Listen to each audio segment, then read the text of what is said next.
The grave sites in Jeffersonville are filled with people who place their faith in the prophet for healing.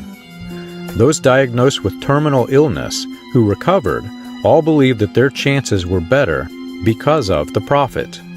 Those who died went to their graves thinking their faith was not as strong as it should have been, never questioning the prophet or his power to heal.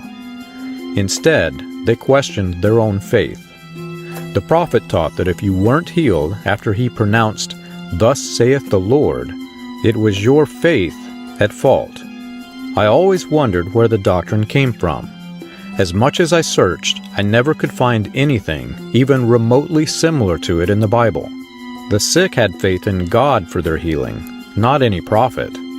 And when God declared healing, He never tied His healings to the results of the faith of the person who was healed.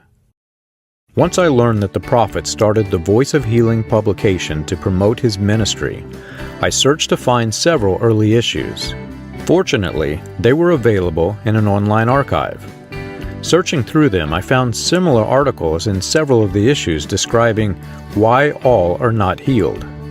Even the very first issue had this disclaimer for those who were not healed in the prophet's recent campaigns. That article was written by Reverend Fred Francis Bosworth. This was a name that I was familiar with in the message.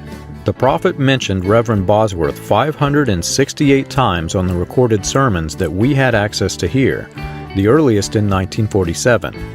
I found something strange in the very first recording that is available. The first words are, "We're getting some new gadgets for recording."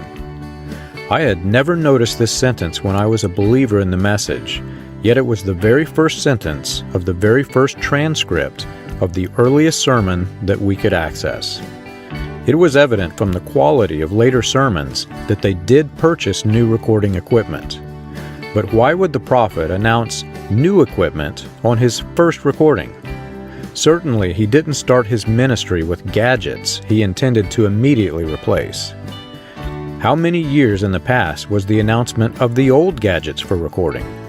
I wanted to know more about the prophet's ministry that we no longer had access to see or hear, and I was curious about F.F. Bosworth, who played such a significant part in the prophet's ministry. What made him decide to tour the world with the prophet?